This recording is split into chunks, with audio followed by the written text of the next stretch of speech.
Welcome to the Funny 'Cause It's True podcast. I'm your host, Kevin McGeehan. The show is recorded live every other Tuesday at 10 p.m. at the Second City Hollywood in Los Angeles, California.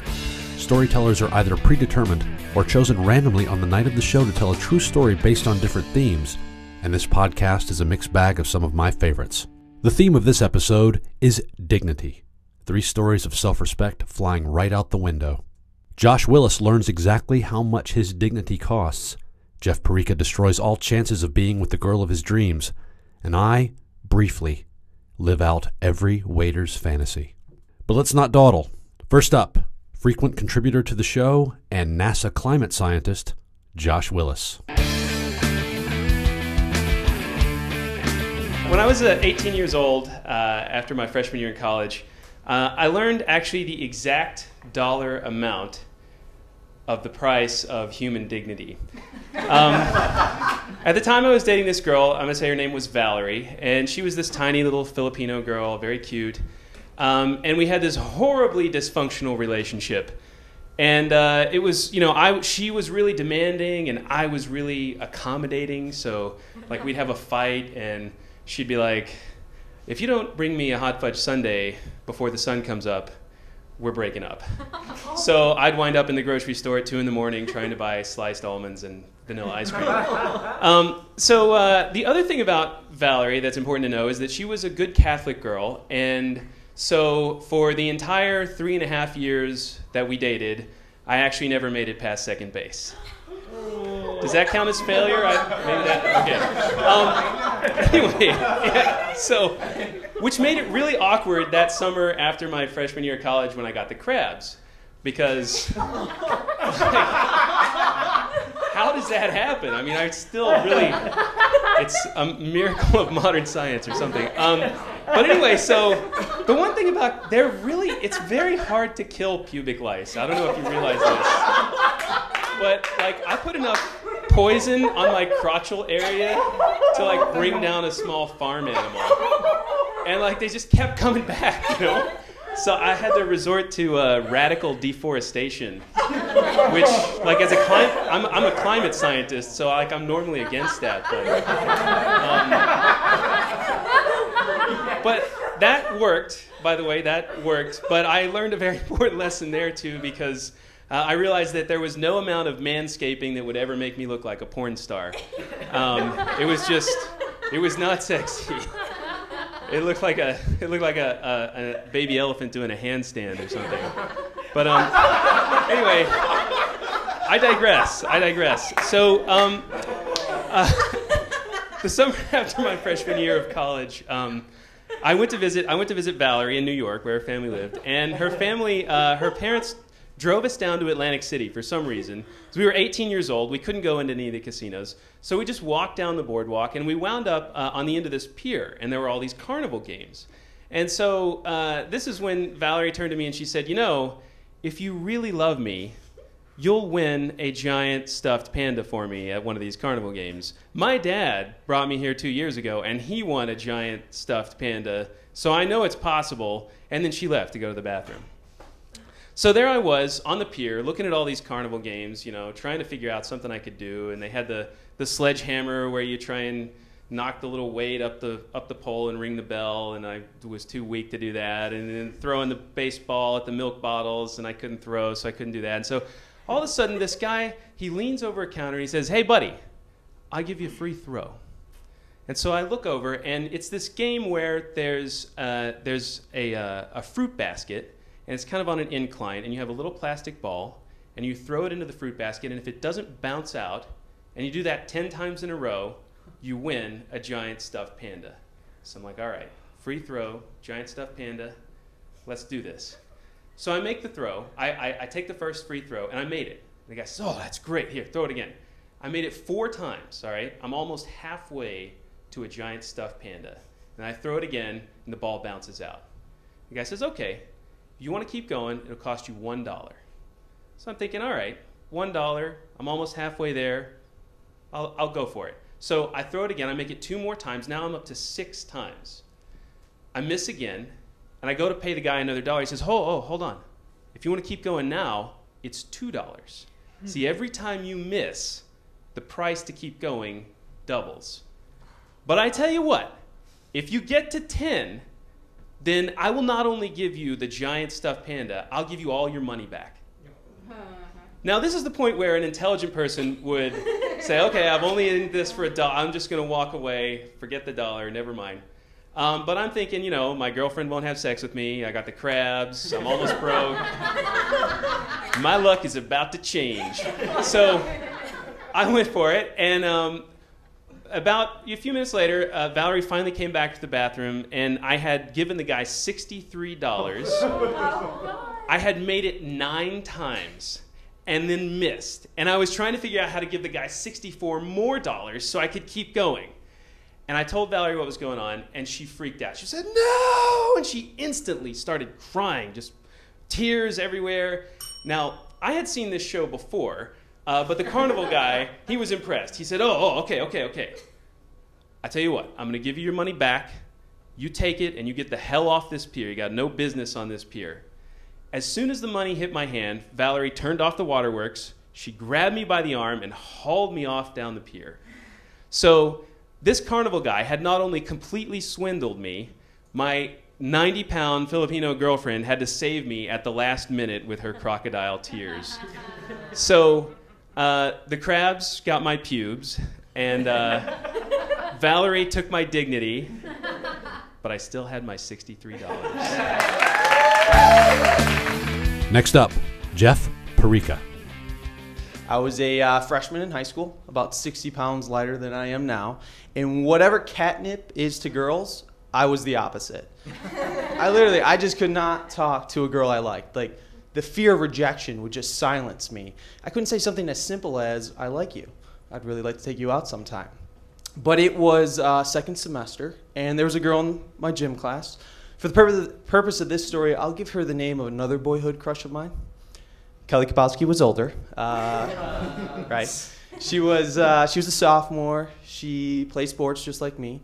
She liked to laugh. She had these beautiful ocean blue eyes that upon staring into for a long amount of time, it would make me uncontrollably go, I'm not proud of that, by the way. But it was second semester. Time was running out. I was going to have to make my move soon. Cut to the last day of school. This was it. I had to do it now. I had my plan set on what I was going to say. I like you, and I'd very much like to take you out sometime. That particular day, it was raining outside, so we had to play indoor softball. Now, Kelly Kapowski and I, we ended up on the same team. And very early on, a ball was hit to me at third, and I fumbled for it, and I heard a few kind of snickers, one of which came from Kelly Kapowski. I was like, oh, I burned with embarrassment. But I was not letting that happen again. So a little later, a screamer of a line drive is hit towards me. Now, the following event takes place in 2 ways. 1, what happened in my mind. 2, what actually happened. What happened in my mind? The screamer of a line drive hit towards me.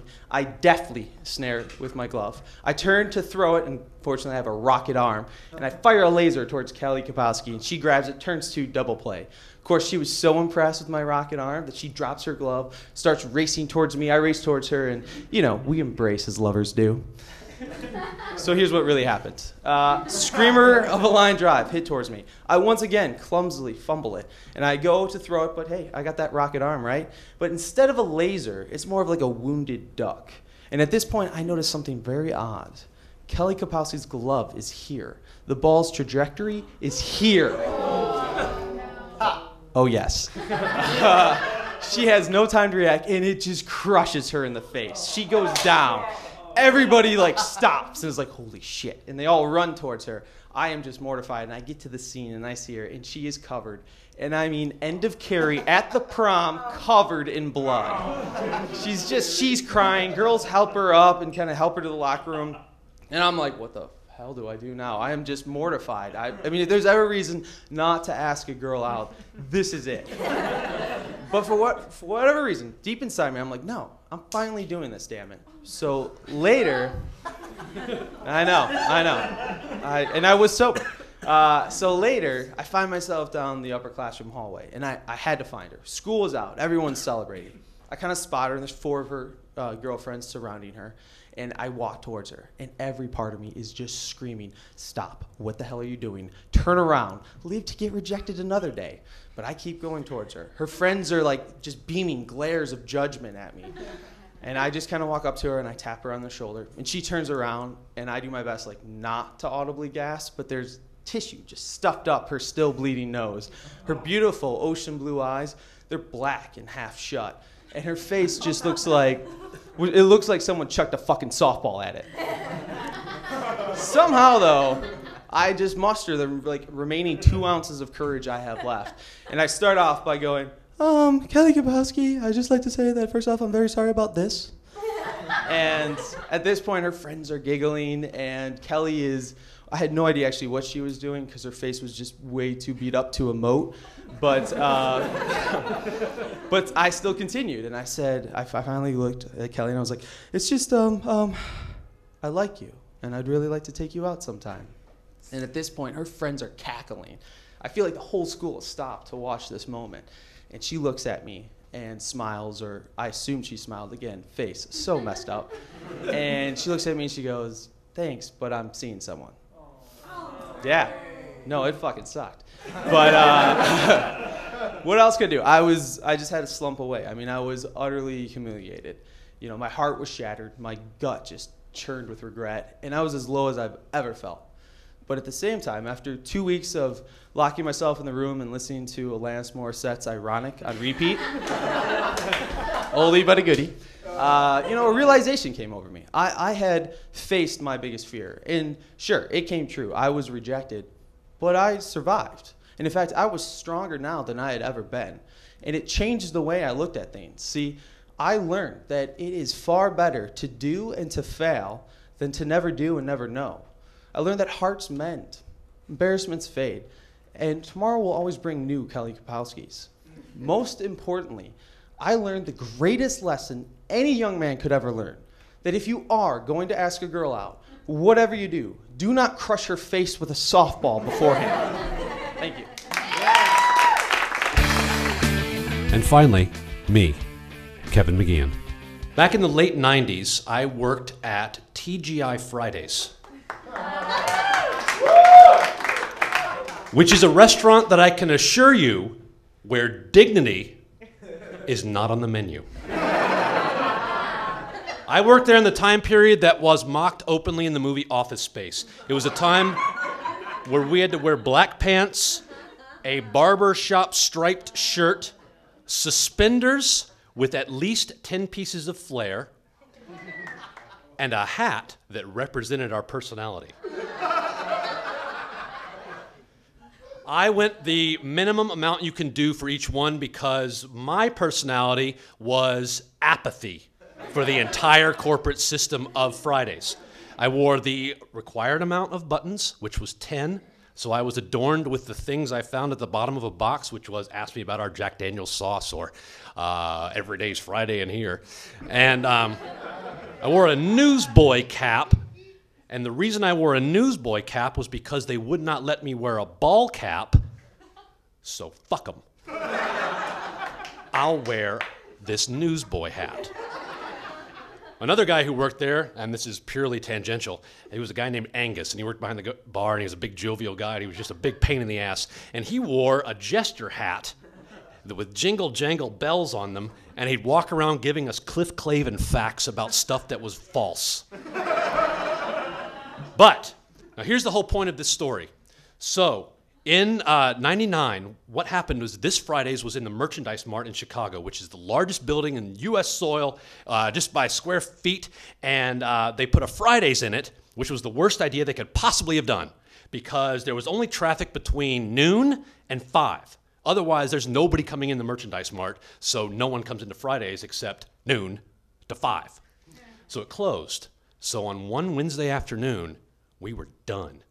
At 4 o'clock in the afternoon, our jobs were complete. We were laid off. We no longer had our job, nor our insurance, nor the desire to wear this. But I was the last one working. I was going to be the one going to the final 4 o'clock. At around 3:45, an elderly man, and his very elderly mother came in and they sat down. And then I walked over to them and I gathered as much dignity as I could and said, "Welcome to Fridays. What can I get you?" And they said, "Oh, you know what? We're going to need a few minutes." And I said, "Okay, I'll be right back." So right as I walked away, I got, for anyone who has waited tables in here before, I got the worst nightmare, which was I got quadruple sat instantly. And here was my dilemma, was that I didn't want to get quadruple sat at that point, but at this point I don't have a job anymore, so why not get the extra $26? So I walk away from the elderly man and his very elderly mother. Then I'm sat with families, kids crushing Cheerios and knocking them off the tables. And then I have to get all their drink orders. And then I'm completely inundated and I'm completely in the weeds almost immediately. And there's no other waiters there. I'm the only one who's left. I'm the only chump that stayed to the end. And then as I get back around to the guy, and I am flustered and sweaty, and then I walk up to them and I say, "I'm really sorry. What can I get you?" And he says something that I've blocked out of my head that to me was so rude and condescending that I didn't want to take it. And I just steamed as I took his order. And I wrote it down. And then when he was done, he and I made eye contact. And just to show him who the alpha was, I fulfilled the waiter's dream. I said, "Fine." And I took his menu, and I looked right at him, and I whipped it across the restaurant. And then I walked back in the kitchen. Now, if the story ends here, it's awesome. But it doesn't. Because now I walked back into the kitchen, and now I'm caught between two worlds. Oh shit, what did I just do? I can't go back out there to that guy. I went over to my manager and I said, "Just so you know, somebody may complain that I threw their menu across the restaurant. Just so you know, will you go to that table with me right now?" So we walked back to the table, and I had to apologize to them. And then, once again, I knew beyond a shadow of a doubt, TGI Fridays, where dignity is not on the menu. That's it. That's our show. Special thanks to storytellers Josh Willis and Jeff Perreca. Also thanks to Josh Callahan, Mark Warzeka, the Second City Hollywood, and the Comedy Podcast Network for producing the show. You can like Funny 'Cause It's True on Facebook to find out upcoming show dates and themes. All the past episodes are available for free download on the Comedy Podcast Network and iTunes. While on iTunes, feel free to leave a rating and a comment about the show. The more comments help the show grow to a broader audience on iTunes. Plus, it appeases my staunch desire for approval and acceptance. If you would ever like to see the live show, Funny 'Cause It's True is every other Tuesday at 10 p.m. at the Second City Hollywood, located on historic and slutty Hollywood Boulevard. So come out, put your name in contention, and maybe you'll get chosen to tell a true story on stage, and from there, get chosen to be on the podcast. My name is Kevin McGeehan. Thanks for listening.